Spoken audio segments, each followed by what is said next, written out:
Dust coats the back of your throat before you even see Bitter Creek. Gideon hated the settlement.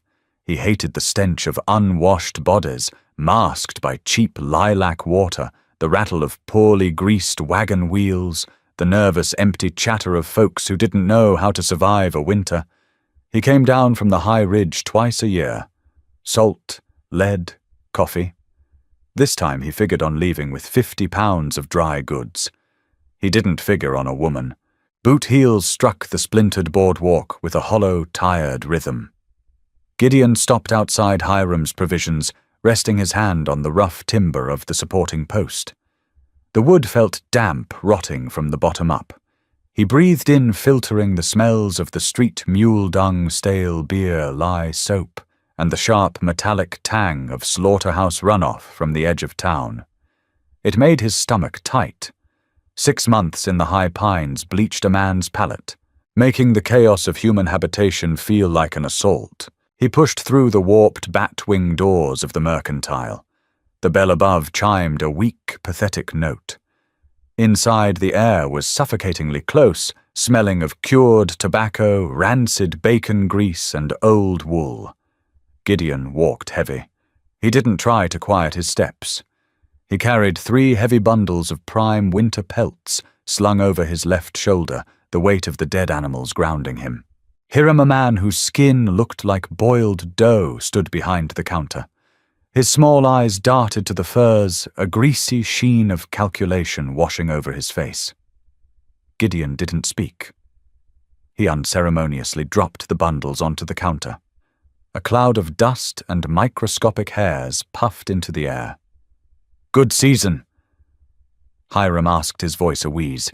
Gideon just stared. He hated the ritual of words. 50 pounds of flour, 20 of salt. Coffee whatever you have that ain't half chicory. 10 pounds of sugar, 2 bricks of lead.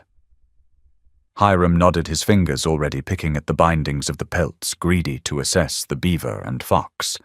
That was when the noise from the back room bled through the thin partition. It wasn't a scream. A scream would have been easy to ignore.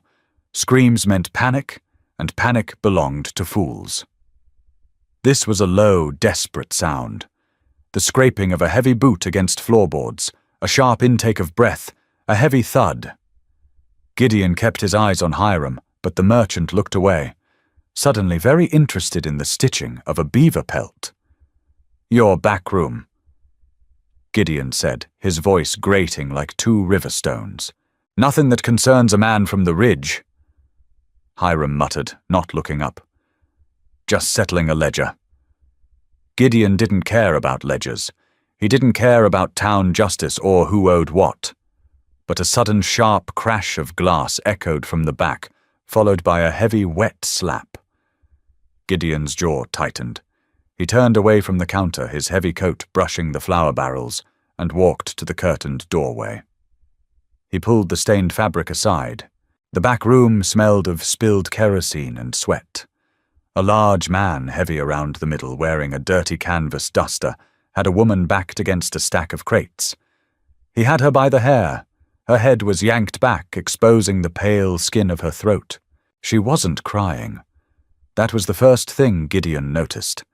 Her eyes were wide, the color of bruised slate, but they were dry. She was gripping a broken neck of a whiskey bottle in her right hand, her knuckles white blood trickling down her wrist where she had sliced herself, breaking it. "Drop it, Clara!" The heavy man grunted, his breath visible in the dim, chilly room. "Your uncle owed me $40. He's dead. The debt ain't. You can work it off on your back at the saloon, or you can come quiet." Clara swallowed hard. Her chest heaved. "I'll bleed you out right here, Miller." Miller laughed, a wet, ugly sound, and raised his other hand to strike her again. Gideon didn't think about it. If he thought about it, he would have walked back out, grabbed his flour, and headed up the mountain. Instead, his hand dropped to the heavy iron of the Colt on his hip. He didn't draw it. He just let his thumb rest loudly on the hammer. Click. The metallic sound cut through the room like a physical blade. Miller froze. He turned his head slowly, his grip on Clara's hair loosening just a fraction. "Let her go," Gideon said. His voice wasn't loud. It didn't need to be. "This is town business, Mountain Man." Miller spat, though his eyes darted nervously to the colt. "She's property to a debt." I said let her go. Gideon stepped into the room. He smelled of pine pitch wood smoke and dried blood. He was a foot taller than Miller, with shoulders built from chopping wood and dragging carcasses through snowdrifts. Miller weighed his odds, let out a curse, and shoved Clara back against the crates. He held his hands up, taking a wide step around Gideon. "Hiram gets to explain this to the sheriff," he muttered, sliding past the curtain and out into the store. Gideon didn't watch him go. He looked at the woman. Clara. She was breathing hard, slowly lowering the broken bottle. Her dress was faded calico patched at the elbows. Her hands were rough, calloused from labor. There was a red mark blooming on her cheekbone. She didn't thank him. She just wiped her bleeding wrist on her apron, her eyes locking onto his. They were hard eyes. Pragmatic. "He'll come back with 3 men. She said, her voice raspy and dry. "And the sheriff is his cousin." Gideon stared at her. "Not my problem. I came for salt." He turned to leave. "Wait." He stopped, irritated by the sound of her voice, irritated by the slight tremble she was trying to hide. "Take me with you," she said. Gideon looked back over his shoulder. He frowned, a deep crease forming between his brows. "I live at 10,000 feet. It snows in June. I don't have a floor, just packed dirt. You'd be dead in a week. I'm dead here by sundown." Clara countered flatly. She stepped away from the crates, dropping the broken glass. It shattered further on the floorboards. "I can cook. I can skin a rabbit. I won't complain." Gideon looked at her hands again. Not a lady. A worker. Someone who knew misery. He hated this town. He hated the way it trapped people in its rot. He walked back into the main store. Hiram was sweating behind the counter. $40, Gideon said, pointing to the furs.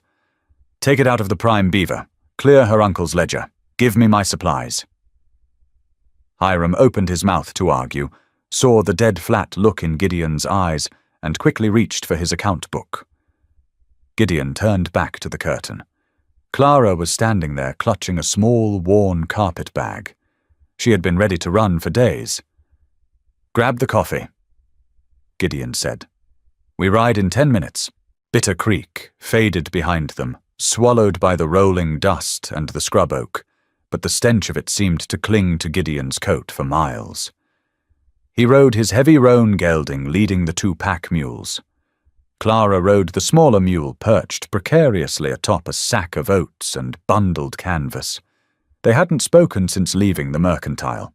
The silence wasn't companionable. It was thick-heavy with the immediate crushing weight of reality. Gideon felt a sour knot of regret tightening in his gut. He was a solitary creature. He knew the rhythms of the wind, the migration of elk, the exact way damp cedar caught a spark. He did not know what to do with a woman riding behind him, shivering in a thin wool shawl as the elevation climbed. The trail narrowed, cutting into the side of the mountain. The scrub oak gave way to towering ponderosa pines.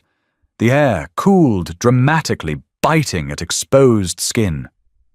Gideon listened to the steady clop thud of the hooves. He waited for her to complain. He waited for the tears, the questions, the inevitable realization that she had made a terrible mistake. He glanced back. Clara was gripping the ropes of the pack saddle, her knuckles raw. Her face was pale lips, slightly blue in the mountain chill, but she wasn't looking down at the steep drop-off. She was looking dead ahead, her jaw set in a stubborn, unyielding line. She caught him looking, and met his gaze, her expression blank. Gideon faced forward again, irritated. He kicked the roan into a slightly faster walk. By dusk, the cold was a physical presence, slipping under their clothes like icy water. They reached a small natural clearing sheltered by a rocky overhang. "Get down!" Gideon grunted, swinging out of his saddle. Clara clumsily slid off the mule, her legs giving out for a second when her boots hit the uneven ground. She caught herself on the animal's flank, stifling a wince. The long ride without a proper saddle had bruised her deeply. Gideon ignored her struggle. If he coddled her, she'd expect it. "Gather dead wood. Nothing green, nothing wet. Don't go past the tree line." He turned his back, focusing on unhitching the mules and stripping the packs. When he finished hobbling the animals, he turned around. Clara was dragging a massive dead pine branch into the clearing. It was far too heavy for her, her boots slipping in the pine needles, but she hauled it relentlessly toward the fire ring. She dropped it, breathing heavily, rubbing the sap from her raw hands onto her skirt. "More?" she asked, her voice cracking slightly from the dry air. "That'll do." Gideon took his hatchet and made quick work of the wood. Within minutes, a small, efficient fire was eating away at the dry bark, throwing harsh, flickering light against the rock wall. The smell of burning pine chased away the lingering ghost of the town. He handed her a tin cup of water and a piece of hardtack. "Eat." Clara took it. She didn't complain about the rock-hard bread. She dipped it in the water, softened it, and chewed methodically. Gideon sat on a rotting log across the fire, cleaning his rifle out of habit, though it didn't need it. He watched her through the rising smoke. The firelight caught the bruising on her cheek where Miller had struck her. In the harsh light, she looked older, worn down to the bone. "You didn't ask my name," she said quietly, staring into the flames. "Heard him call you Clara." Gideon replied, not looking up from the rifle action. "Clara Miller." She corrected her voice, carrying a bitter edge. "He was my husband's brother." Gideon paused, the oiled rag going still over the steel barrel. He hadn't expected that. He didn't want a backstory. Backstories were messy. "Husband died of the cholera 3 months back." Clara continued, as if talking to the fire rather than him. "Left me with a piece of dirt that wouldn't grow weeds and a debt to Miller for the seed. Miller decided taking the farm wasn't enough to cover the interest." She finally looked up at him. "I don't know who you are. I don't know if you're worse than him. But I know you didn't look at me like a piece of meat in that store. You looked at me like an inconvenience." Gideon set the rifle down. "You are an inconvenience." A short, humorless breath escaped her lips, almost a laugh. "I appreciate the honesty." "I don't have a bed for you." Gideon said, his voice hard, trying to establish the bleakness of her new reality. "I sleep on a hide. You'll sleep on a hide. When it hits 30 below, the cold gets into your bones and stays there until May. I trap. I hunt. I don't talk much. You'll be alone in a cabin for days when I run the lines. I've been alone in a crowded town for 3 months." Clara said softly, pulling the thin shawl tighter around her shoulders. "I can handle the cold." Gideon stared at her for a long moment. He saw the tremble in her fingers, the exhaustion pooling under her eyes. She was terrified, but she was forcing the fear down into a tight, dark box inside herself. He respected that. He didn't want to, but he did. He stood up, walked over to the supply packs, and pulled out a heavy, thick buffalo robe.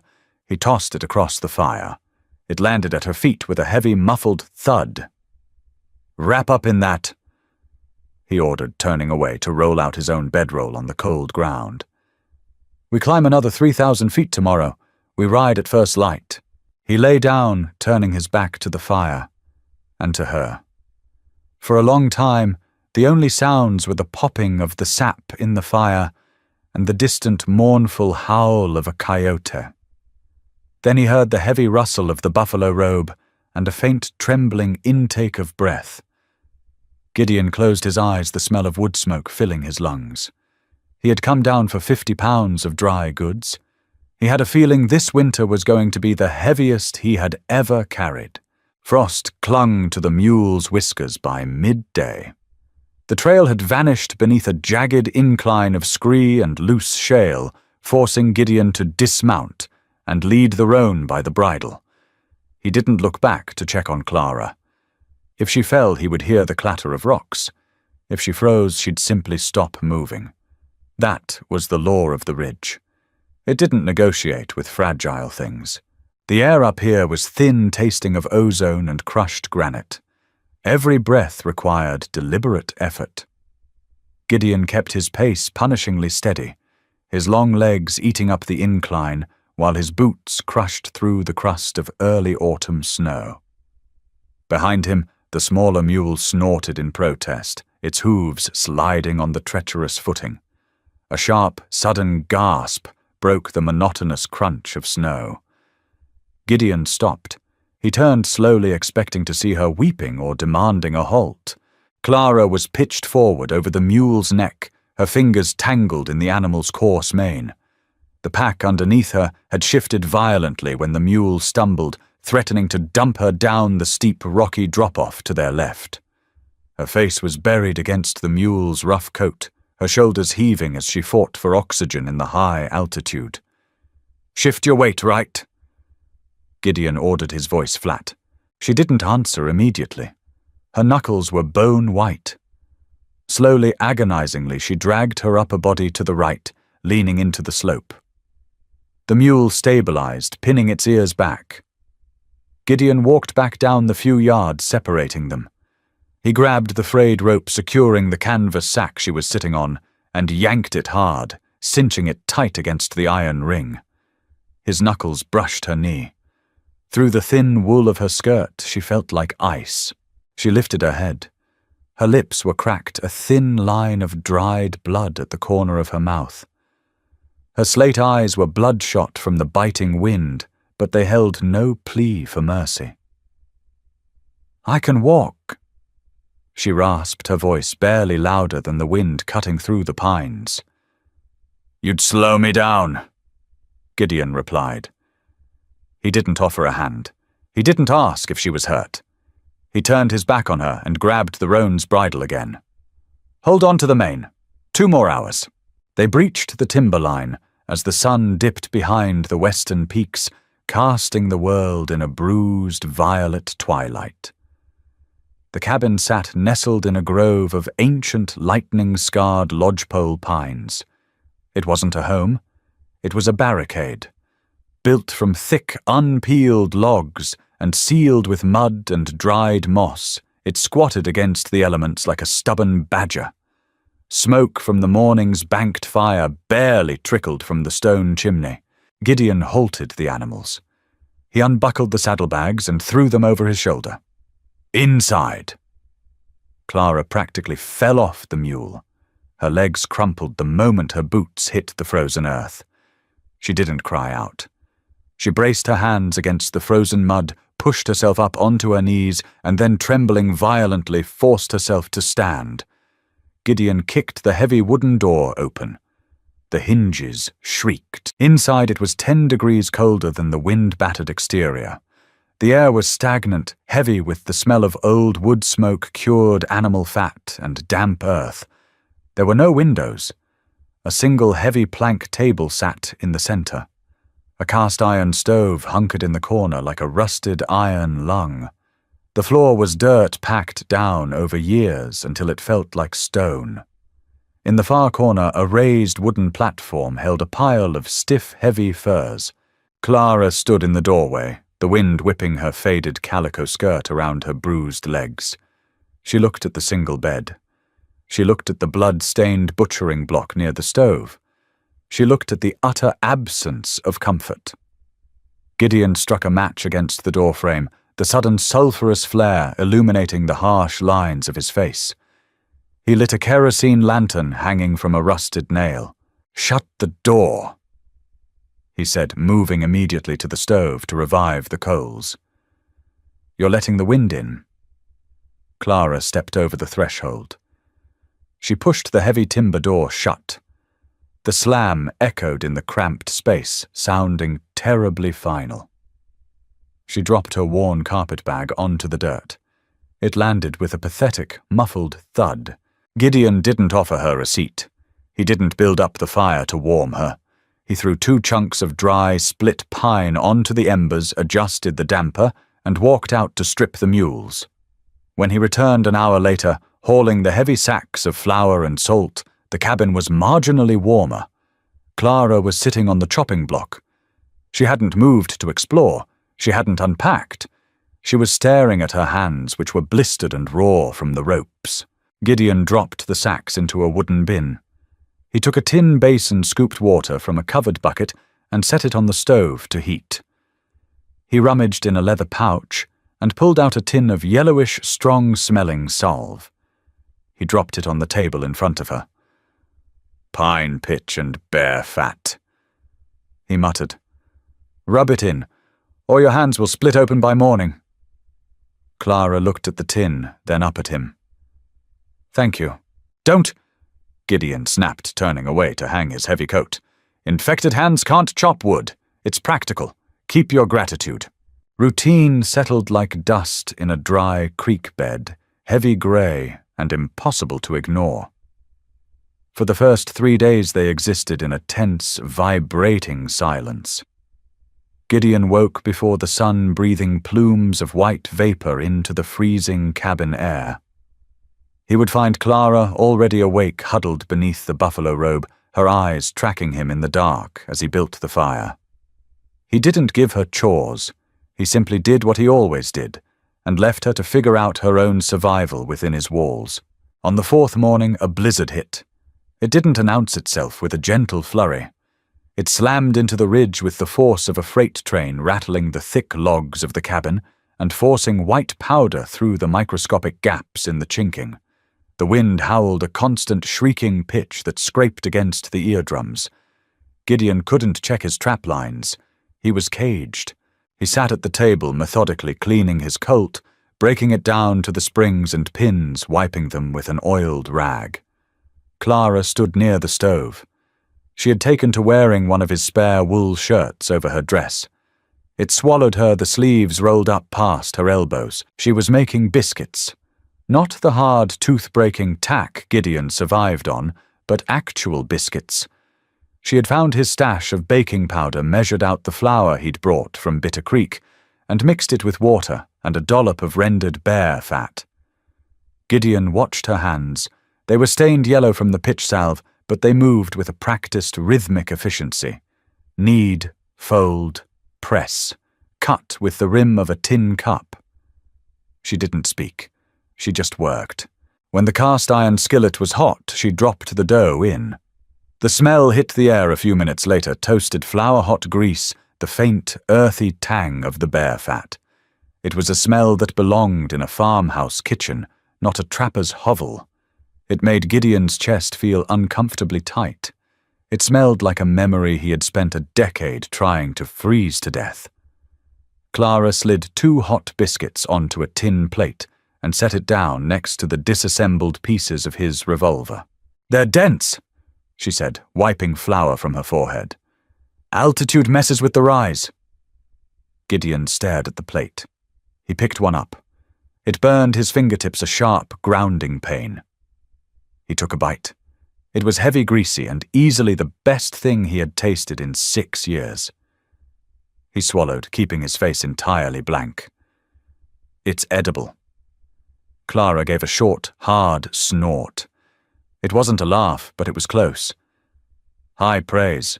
Try not to choke on your enthusiasm." Gideon paused, the oiled rag hovering over the cylinder of his gun. He looked up at her. She wasn't shrinking away. She was looking right back at him, challenging him with those bruised, pragmatic eyes. "I prefer quiet." Gideon said, his voice a low rumble over the screaming wind outside. "I noticed," Clara replied dryly. She turned her back to him, pouring herself a cup of black coffee. "Good thing I don't need conversation to bake."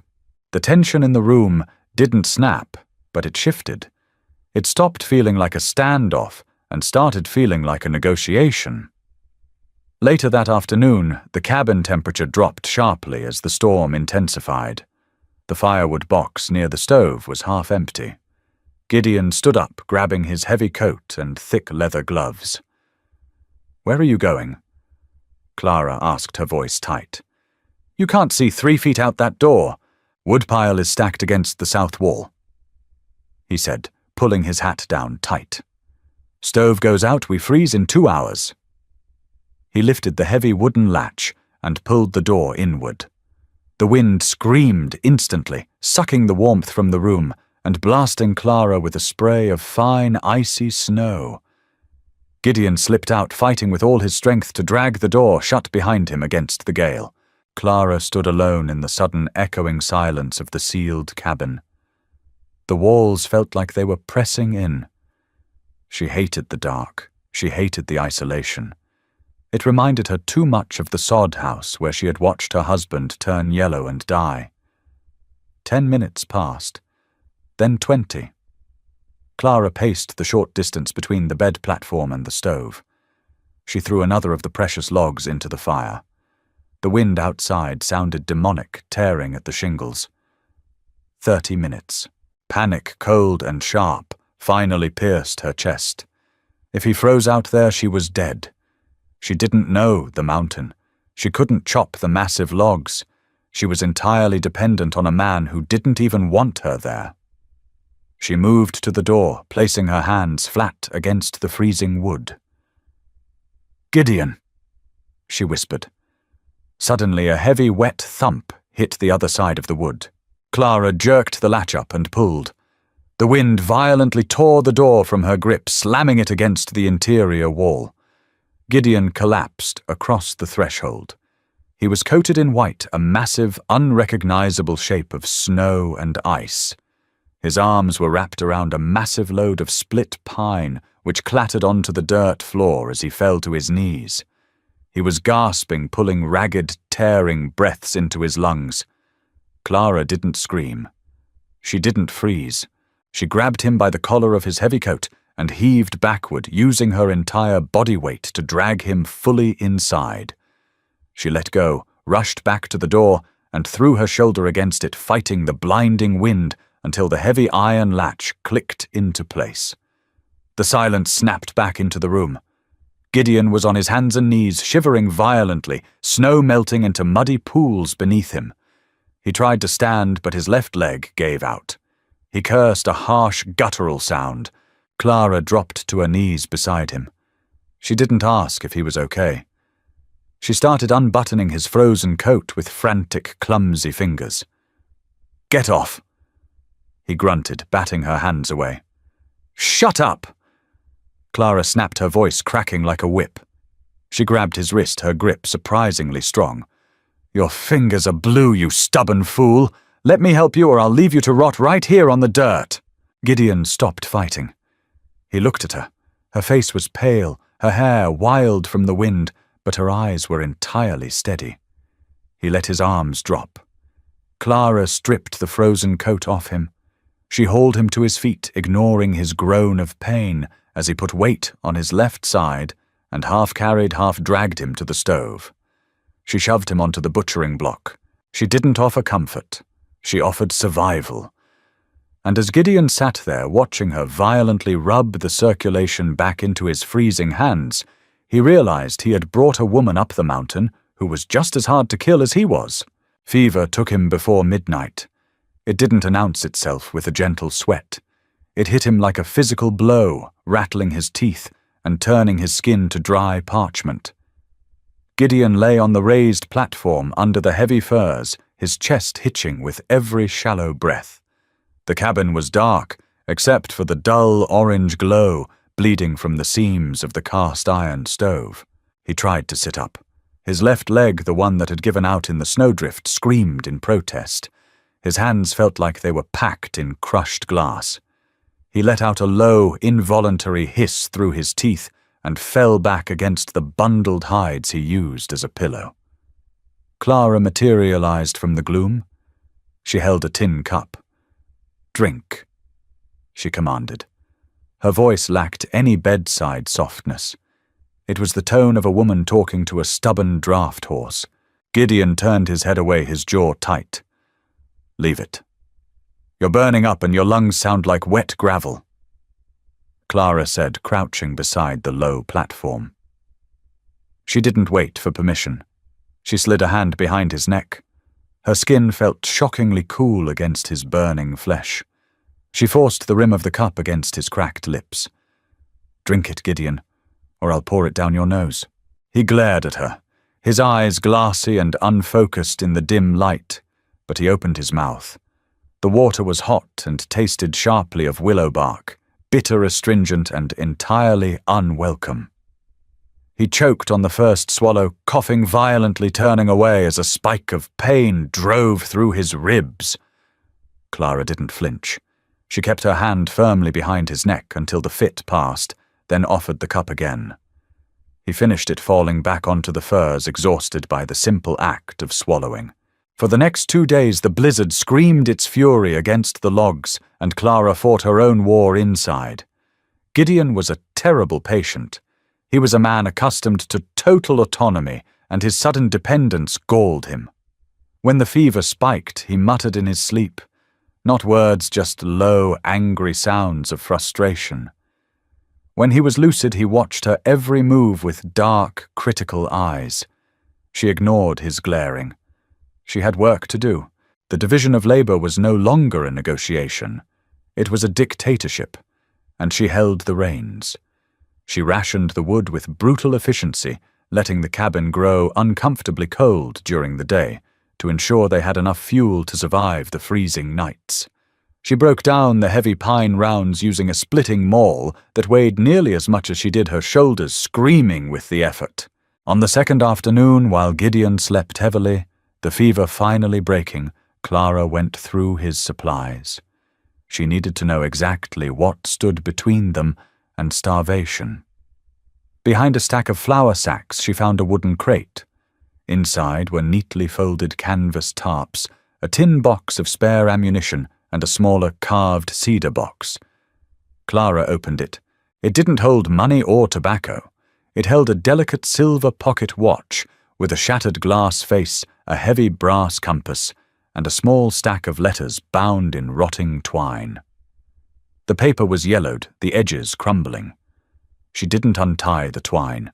She didn't need to read the words to recognize the shape of a buried life. The watch alone was worth more than her uncle's farm. Gideon stirred on the bed. Clara snapped the box shut and shoved it back into the crate, her heart hammering against her ribs. "Looking for something to steal?" His voice rasped. Clara stood up, wiping dust from her skirt. She walked to the stove and checked the water basin. "If I wanted to rob you, I would have taken the mules and left you in the snow. I'm looking for dried beans. We need something besides flour and salt." Gideon slowly pushed himself up onto his elbows. The unnatural flush had left his face replaced by a hollow, waxy pallor. He looked at his hands. The tips of his fingers were an angry, mottled purple, but the swelling had gone down. "Bottom of the feed bin," he grunted, nodding toward the corner. "Under the oats, canvas sack." Clara found the beans. She didn't look at the cedar box again. That evening they ate a meager bowl of bean broth and hard biscuits in silence. The wind outside had shifted, losing its shrieking edge and settling into a low, steady moan. The cabin felt heavy, thick with the smell of wood smoke sickness and boiling beans. "Why are you up here?"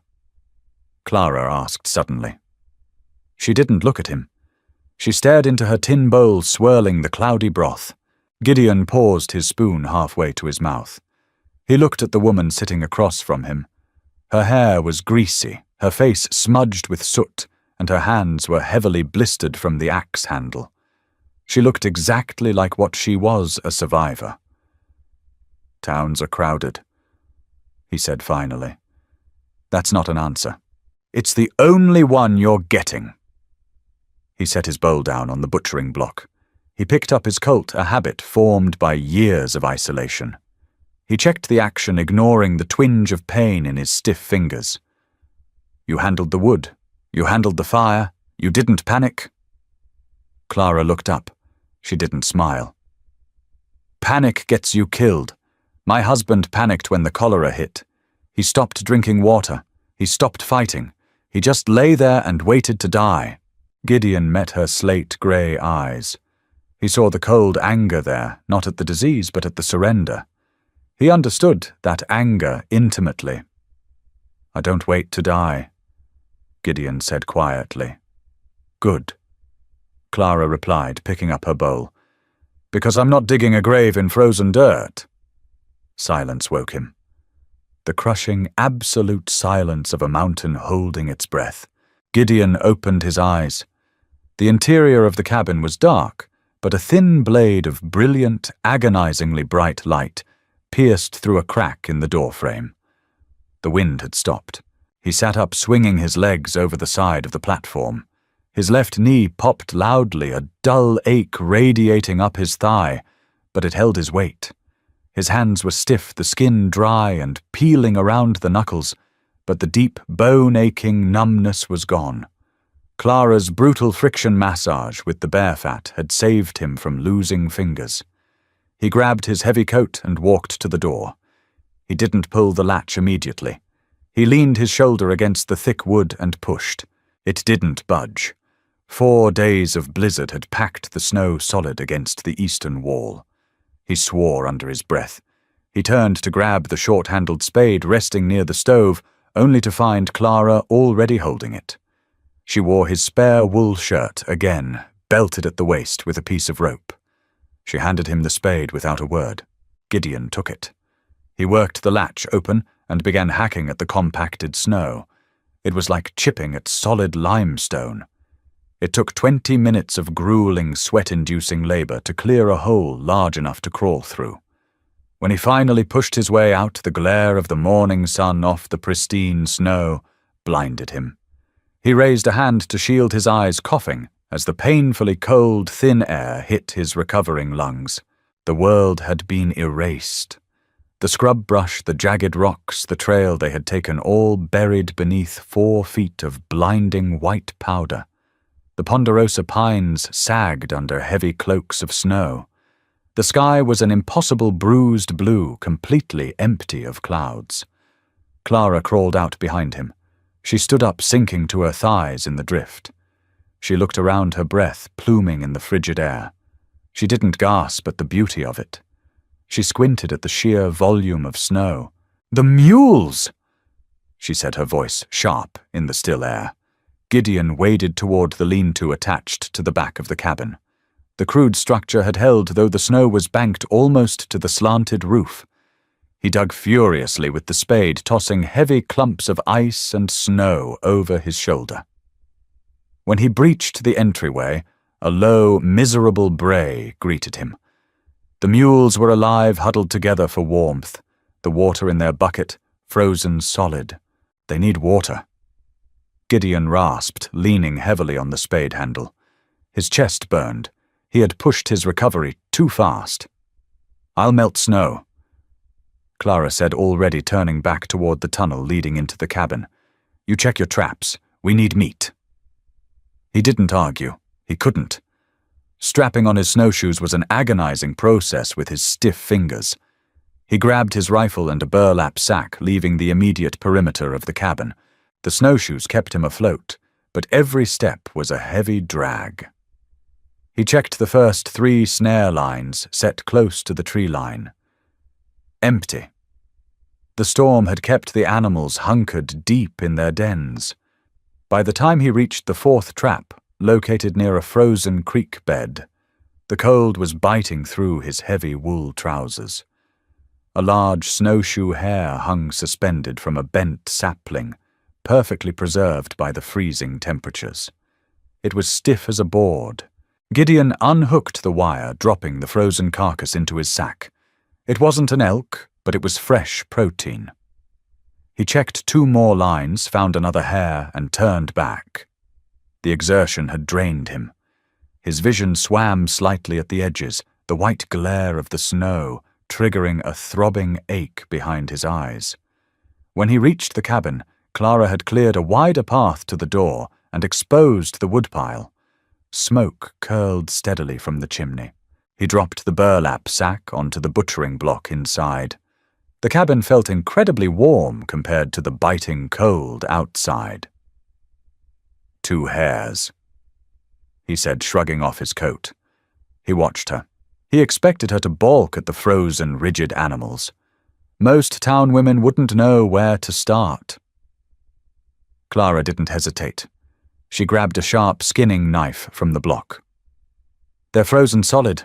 I'll need to thaw them near the stove before I can strip the hide." "You know how to skin."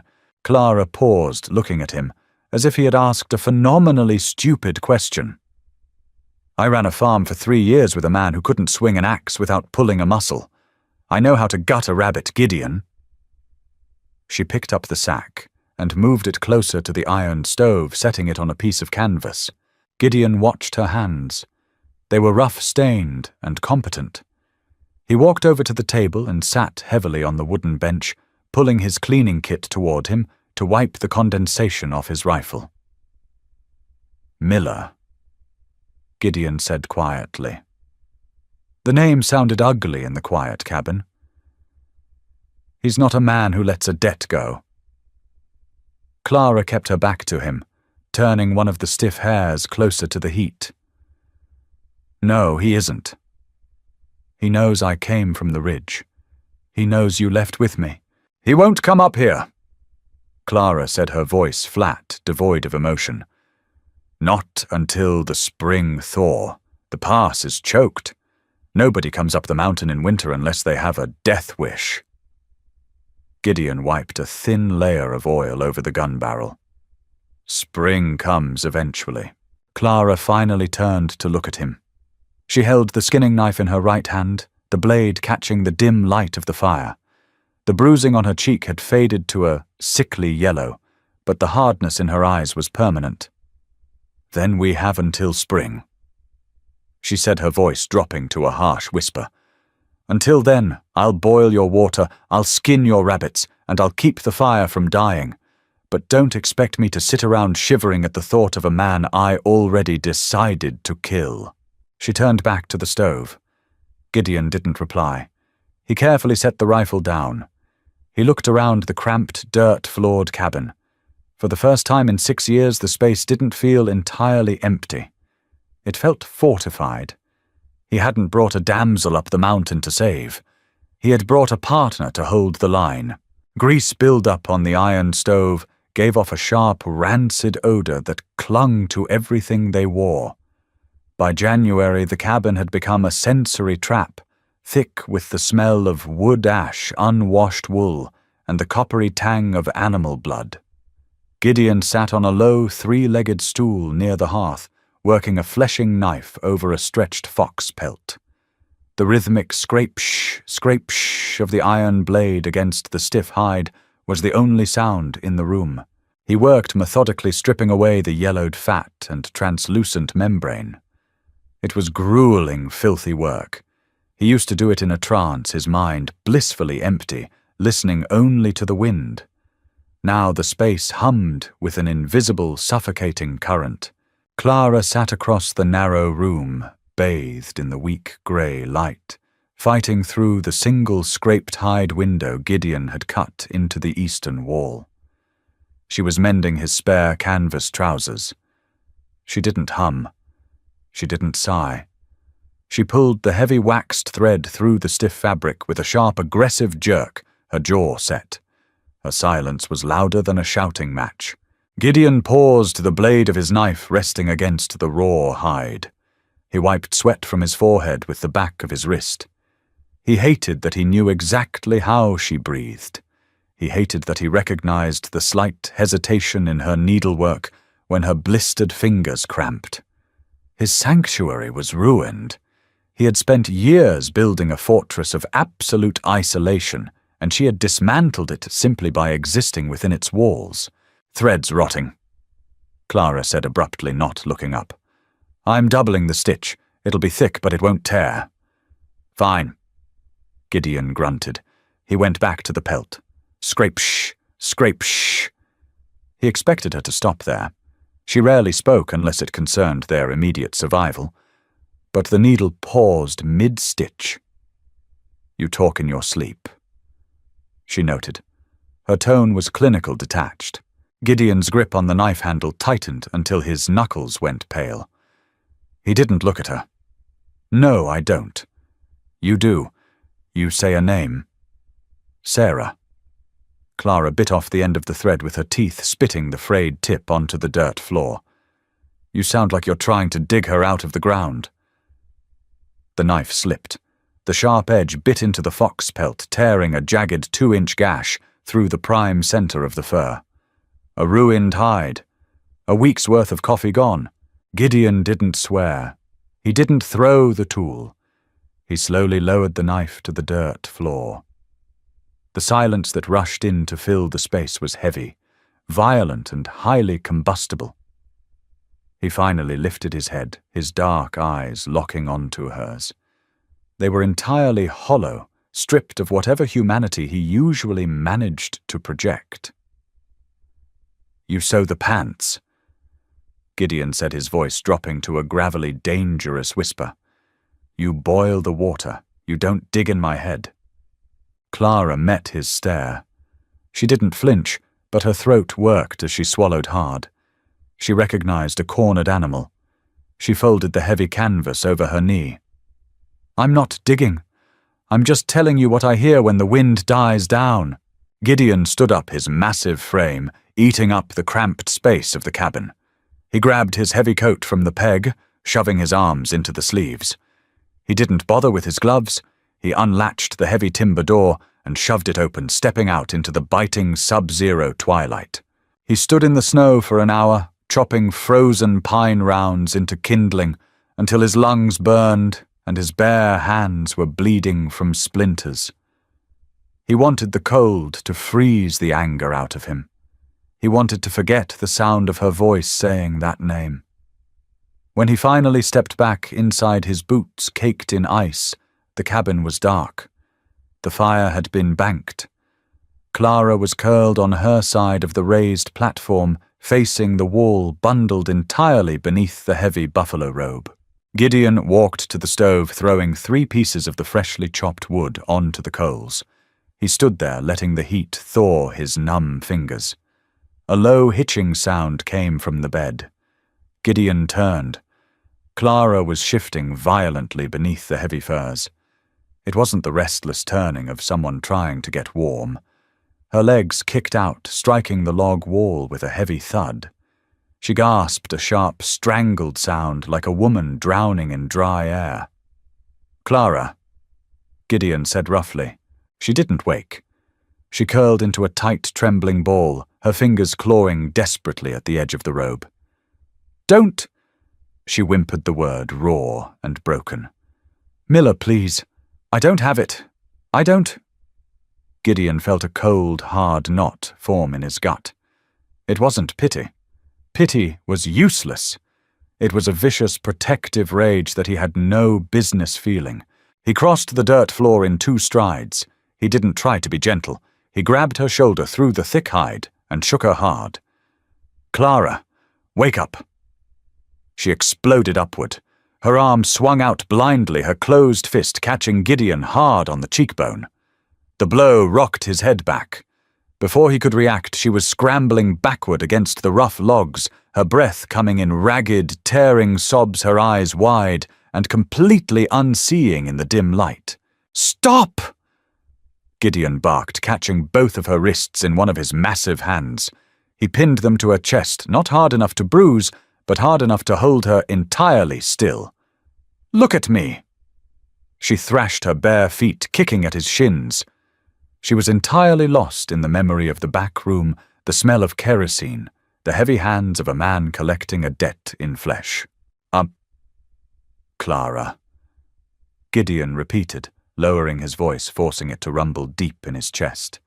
He leaned closer, letting her feel the rough, calloused texture of his hands, the smell of pine pitch and cold air radiating off his coat. "You are on the ridge. You are at 10,000 feet. Miller isn't here." Her struggling slowed. Her slate eyes blinked, the wild, panicked glaze slowly fracturing. She focused on his face, the harsh angles illuminated by the low firelight. She felt his grip on her wrists, unyielding, but entirely lacking the cruel, tearing intent she had been fighting in her sleep. She stopped fighting. Her shoulders slumped against the logs.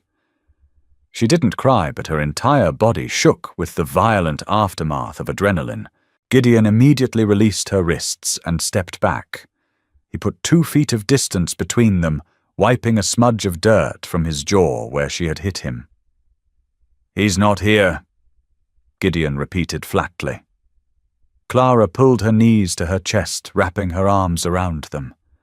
She looked at her trembling hands. Not yet.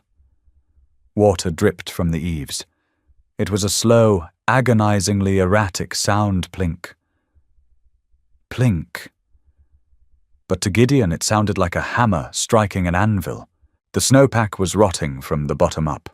Dark, muddy earth bled through the white crust near the pines. The air lost its throat-slitting edge, smelling now of damp moss and wet granite. Spring was an infection spreading up the mountain.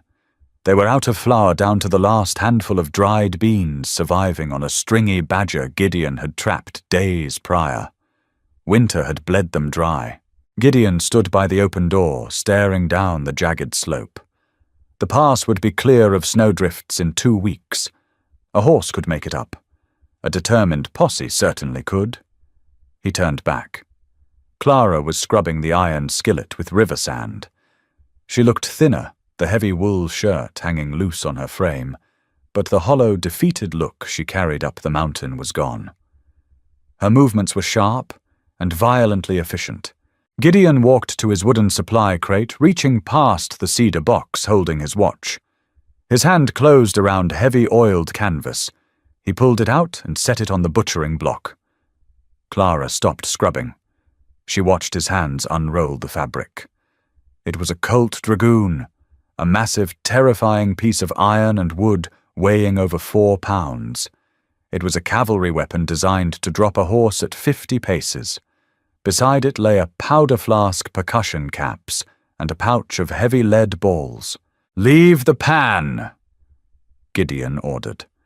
Clara wiped her gritty hands on her apron and walked over. It smelled sharply of gun oil and sulfur. "You going hunting?" "No." He picked up the heavy revolver, checking the loading lever. The heavy metallic click echoed in the damp cabin. "You are." Clara looked from the gun to his face. "I've never fired anything bigger than a rimfire squirrel rifle. That thing will snap my wrist. If you hold it wrong, it will—" Gideon agreed. He didn't offer a smaller gun. "Miller won't come alone. He'll bring Hiram, maybe deputies. If they catch me on the trap line or put a bullet through the door, you need to be able to drop a man in a thick coat." He held the gun out to her grip first. Clara stared at it. Taking the weapon meant acknowledging Gideon might fail. It meant acknowledging her survival was entirely her own bloody responsibility. She wiped her palms on her skirt and took it. Her arm instantly dropped an inch under the sheer weight. "Outside," Gideon said. They walked to a clearing 50 yards out, standing in ankle-deep slushy mud. Gideon set up a rotting pine stump against a snowbank. He walked back to where Clara stood shivering in the damp wind. He took the gun, loading a single chamber. Powder, ball, rammer, cap. His movements were a blur of practiced muscle memory. He handed it back. "Hold it with both hands," he instructed, stepping directly behind her. "Don't lock your elbows. The recoil needs somewhere to go, or it shatters your shoulder bones." Clara raised the iron. It wavered the barrel, drawing erratic circles. "It's too heavy!" She gritted out, arms shaking. Gideon stepped closer. He reached around her, his calloused hands closing firmly over hers. His chest brushed against her back. The smell of him wood smoke, sweat, wet leather enveloped her. Clara flinched, a residual panic from the mercantile flaring, but his grip wasn't crushing. It was structural, He forced her arms to lower slightly, bending her elbows into a rigid but flexible frame. "Breathe in," Gideon commanded, his voice a low rumble vibrating against her spine. She took a shaky breath of the cold air. "Let half out. Hold it. Pull the hammer back with your thumb." She strained her thumb, slipping twice on the knurled metal before the hammer clicked into a locked position. The trigger tension was terrifying. "Don't yank it. Squeeze it like squeezing water from a sponge," Gideon said. He pulled his hands away, stepping back. "Whenever you're ready." Clara stared at the stump. It wasn't wood. It was Miller's chest, the crushing weight of her uncle's debt, the suffocating dirt of her husband's grave. She squeezed. The explosion was deafening. A cloud of acrid white smoke erupted from the barrel. The recoil punched backward like a kicking mule, throwing her arms high and driving her right foot into the mud to keep from falling. Her ears rang with a shrieking pitch. When the smoke cleared, the stump stood perfectly intact. A spray of mud marked where the heavy ball buried itself in the snowbank 2 feet left. Clara lowered the smoking gun. Her right hand vibrated. A bruised ache blossomed between her thumb and forefinger. She tasted bile. "I missed." Gideon didn't mock her. He walked forward, took the gun from her shaking hands, and began reloading. "You closed your eyes right before the break." He noted his voice entirely devoid of judgment. He handed it back. "You don't get to close your eyes. You watch the man die. Again." They stayed in the freezing mud for 2 hours. Clara fired until her shoulder felt hit by a sledgehammer, until her face was speckled with powder burns, until she couldn't hear the dripping eaves over the ringing in her head. On the 12th shot, the lead ball struck the center of the rotting stump with a hollow thwack, sending wet splinters into the snow. Clara lowered the weapon, panting hands stained black with soot. She turned to look at Gideon. He leaned against a ponderosa. He didn't look like a savior or a captor. He looked at her with quiet, grim respect, the respect reserved for men who survived the high ridge. "Keep it loaded," Gideon said, turning back toward the cabin. "Keep it under your pillow." Clara watched him walk away, the dragoon hanging at her side. The fear of Miller hadn't vanished, but it fundamentally changed. She was no longer a rabbit waiting for the snare. She had teeth. The mud smelled like copper and rotting pine needles. May brought a violent thaw, turning the steep trail into a slippery, treacherous artery connecting the ridge to Bitter Creek. Gideon hated spring.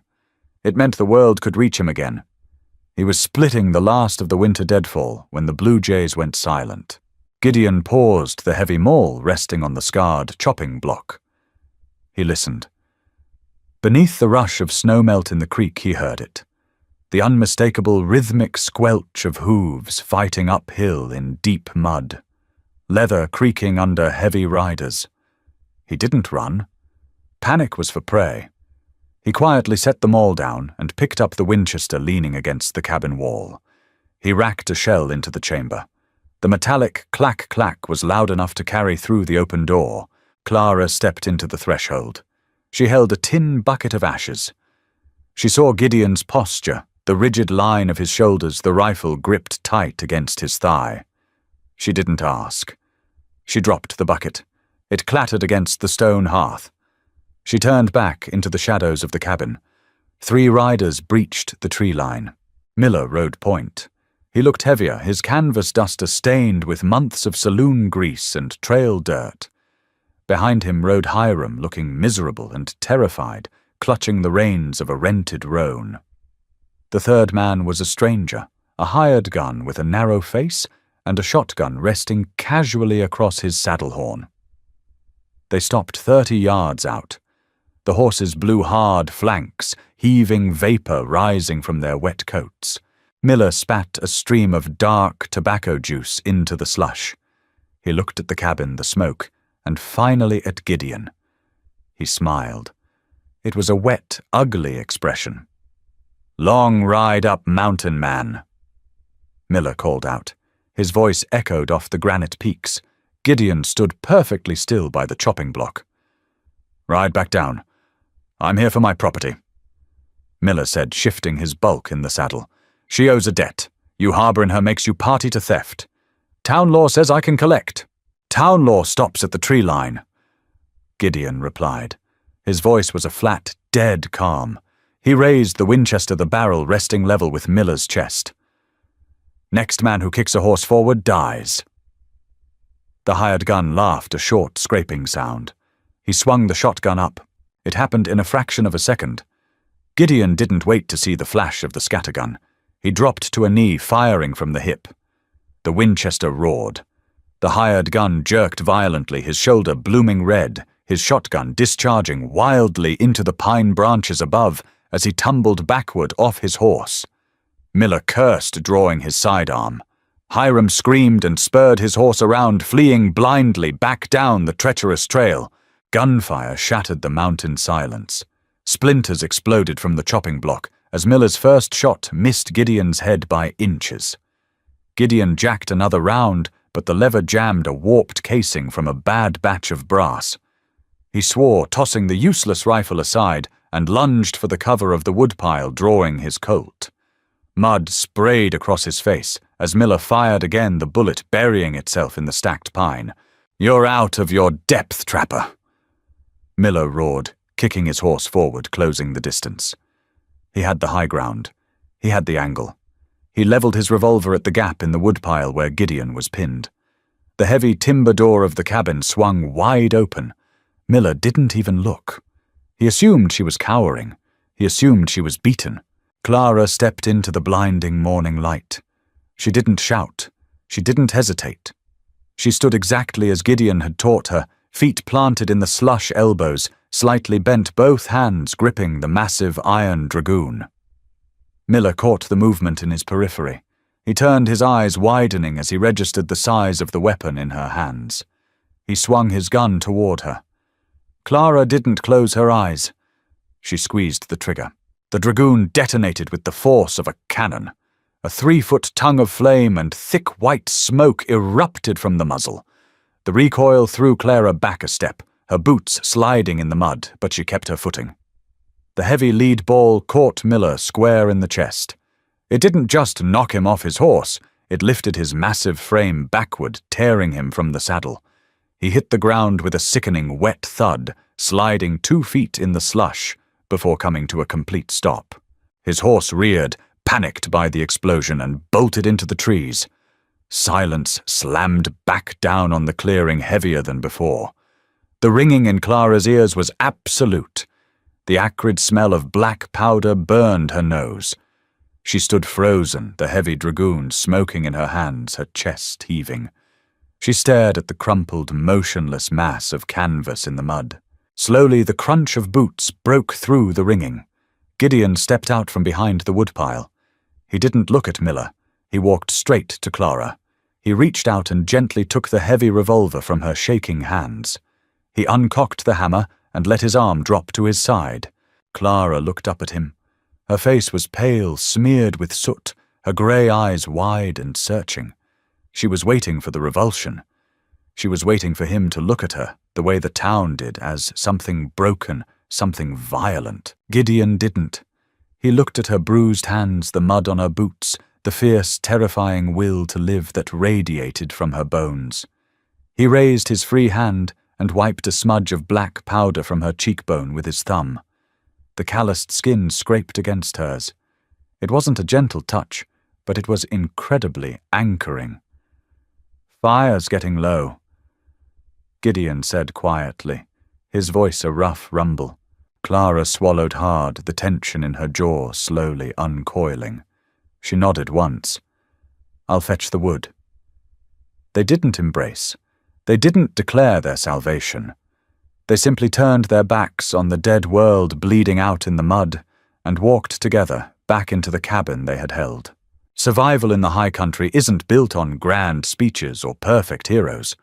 It is earned by flawed, desperate people finding strength in the frozen dirt and in each other. Gideon and Clara didn't find a fairy tale. They found a partnership forged in gunpowder winter ice and an unyielding will to live. If this gritty journey resonated with you, please hit that like button, share this video with fellow fans of grounded storytelling, and subscribe to the channel for more raw, authentic Western dramas. Your support keeps these deeply human stories alive. Drop a comment below.